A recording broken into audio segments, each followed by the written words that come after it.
I'm the first in line. Honey, I'm still free. Take a chance on me. Fa un any i mig continuàvem aquí en directe a Nutres i Més. Com deia, fa un any i mig que un regidor de l'Ajuntament de Llucmajor va ser condemnat per un delicte de calúmnies per haver calumniat un altre company de partit. El regidor Joaquín Rabasco va escriure un llibre en el qual xerrava de forma despectiva d'aquest company d'en Alfonso Céspedes. La condemna va ser una multa i una indemnització de 12.000 euros. Però ara fa poc aquest mateix regidor ha estat denunciat per un videojoc penjat a la pàgina web del seu partit, un videojoc que consistia en matar dones, així com sona. I resulta que en aquest videojoc s'hi accedia mitjançant un enllaç que duia el nom d'Alfonso Céspedes. Per parlar d'aquest tema i per intentar entendre-lo una mica millor, són amb nosaltres en Quico Mestre. Quico, com estàs? Molt bé. Benvingut. I junt de Bona Neus saben Alfonso Céspedes. Alfonso, benvingut, i el seu representant legal, el seu advocat, Joan Carles Rabassa. Joaquín Rabasco diu que no té res a veure amb aquest videojoc ni amb l'enllaç d'internet que el relaciona amb Alfonso Céspedes. Això és possible que no tingui res a veure, Joaquín Rabasco? Bueno, el tema està en instrucció a 3 jutjats d'instrucció de Palma, que són els 12 que recull una denúncia del 8, en els 2 i en els 8 també. És impossible que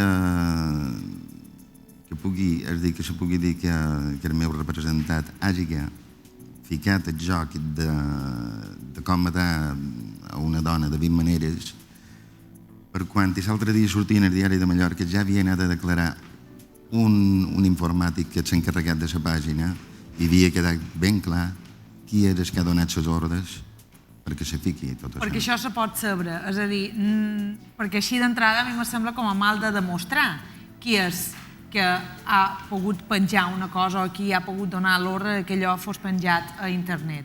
Evidentment que descartar que sigui ell qui directament faci això, però per saber qui és que ho ha fet sembla d'entrada complicat, però dius que això ja ha quedat demostrat. Ho tenen bastant clar perquè a través de la IP. A través de la IP, en principio, y luego aparte pues hay unas coincidencias, que es una página web de ACI, más otra, digamos, personal de Joaquín Rabasco, más 3 más, que son en definitiva también relacionadas con Rabasco, que hablan sobre Joaquín Rabasco, sobre la Grupo Asesor Independiente y sobre el gobierno de Llucmajor. Estas 3 tienen parte del mismo código fuente, con lo cual se demuestra que lo ha hecho todo una misma persona, o un mismo informático en este caso. Esto es primordialmente lo que relaciona, luego aparte la IP, desde qué ordenador se ha hecho y todo. Per tant, és molt difícil que una persona externa, sense que ho sàpiga, diguem, el propietari de la pàgina, se fiqui dins d'aquesta pàgina web i introdueixi aquest joc, aquestes dades... Podría ser posible. Lo que no es normal es que lo deje.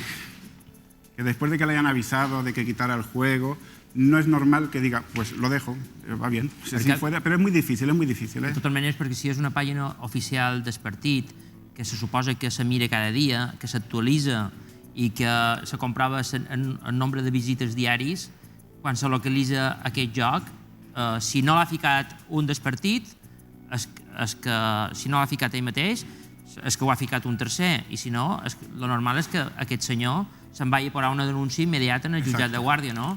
I no ha estat així en aquest cas, no? De momento, que nosotros tengamos constancia, no. Bueno, segons el partit ACI, sí que ja han demostrat i han posat una denúncia que ha estat aquest senyor. Però fins a arribar en el joc de com se maten les dones, comencem amb una carta escrita presumptament per Rabasco on s'imputen a aquest senyor un altre delicte d'intent d'assassinat cap a ell. A mi se m'imputa haver participat en la roba d'una herència. Això se publica en el diari de Mallorca. L'endemà desapareix l'assassinat i lo de robo. Al cap de 2 dies desapareix aquesta carta i apareix el joc. I no és fins al cap d'un mes i mig o 2 mesos que li donen branca i canya que no ho canvia. És a dir, tenia temps suficient per saber el follon que havia armat.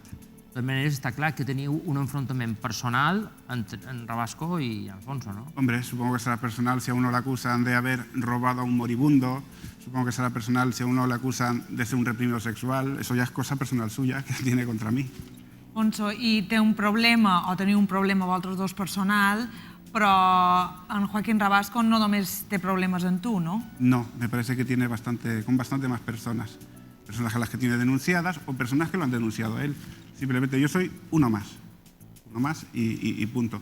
Mi enfrentamiento personal, entre comillas, viene derivado porque yo me presenté por unas elecciones en el 99 por ASI, resulté elegido y al día siguiente mismo de las elecciones, pues a este buen señor no le pareció bien. Hizo una especie de maniobra orquestada para echarme. Yo me fui voluntariamente, pero tenía que explicar los motivos por los cuales me fui. Los puse en una web, bastante clarito, y luego posteriormente fui añadiendo temas, pero muy diversos, desde temas de ASI, desde temas de un colegio, cosas relacionadas con el Ayuntamiento de Llullmayor o con el municipio de Llullmayor, lo puse allí expuesto. Pues ha habido alguna persona que se ha sentido aludida. Desde entonces, pues anónimos, cartas amenazantes, y bueno, y libros, y ahora pues las webs y todo esto. Aquí va venir lo del llibre que va ser condemnat en Rabasco l'octubre del 2004, me sembla. Sí. Va ser aquesta època. Octubre del 2004 per la secció segona de l'Audiència Provincial i anteriorment pel jutjat de lo penal número 3. Arrel d'aquest llibre, on ell, volguem dir que se sentia al·ludit per la pàgina web d'en Alfonso, pues, li imputa una sèrie de delites que són mentides, no va poder provar i se'l va condenar. De fet, crec que la condena hi ha una indemnització ferma que crec que no has cobrat la indemnització. No, però no hi ha prisa. Per aquest tema, deia. deies que és en els jutjats, a 3 seccions, i a quin punt està? A quin punt està tot aquest tema des d'un punt de vista judicial, la qüestió d'aquest videojoc? Hi ha un procediment d'instrucció número 12 que recollirà un que està en instrucció 8, que és única i exclusivament per vídeo de servir maneres de matar a les dones. Després hi ha un altre jutjat que du una querella perquè va dir que el va intentar assassinar i van ser copartícipes d'un roba d'una herència i dels problemes sexuals.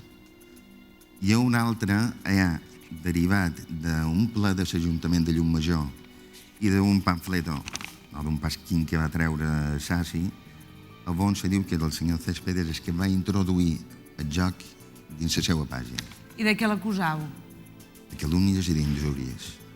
I és una cosa important, Neus, que el descobriment d'aquest joc va motivar una manifestació de les dones de Llullmajor, que és una dada molt important, no? És a dir, que les dones de Llullmajor no s'han mantingut en silenci davant aquesta pàgina matadones, no? I una de les querelles és interposada per elles. Precisament, exactament. 400 dones que van anar a una manifestació a un poble que no era molt gros, ploguent, i les 8 del vespre. De totes maneres, aquest joc de les dones, quin delicte seria? Tu, com a home ho podràs dir exactament. Bueno, això és una provocació i una inducció a la violència de gènere, però brutal. Moltíssimes gràcies a tots dos per haver vengut avui aquí a contar tot aquest embull, que crec que m'haurà servit per aclarir 4 coses. Gràcies. Quico, si jo te demanàs... Ara te farem riure, perquè te volem veure riure també. Si te demanàs Barça-Madrid... Madrid. I si te demanàs biquini o tanga... Supos que tanga. Tanga. I aquesta és la pregunta que hem fet avui en el carrer. Gràcies. Vosaltres.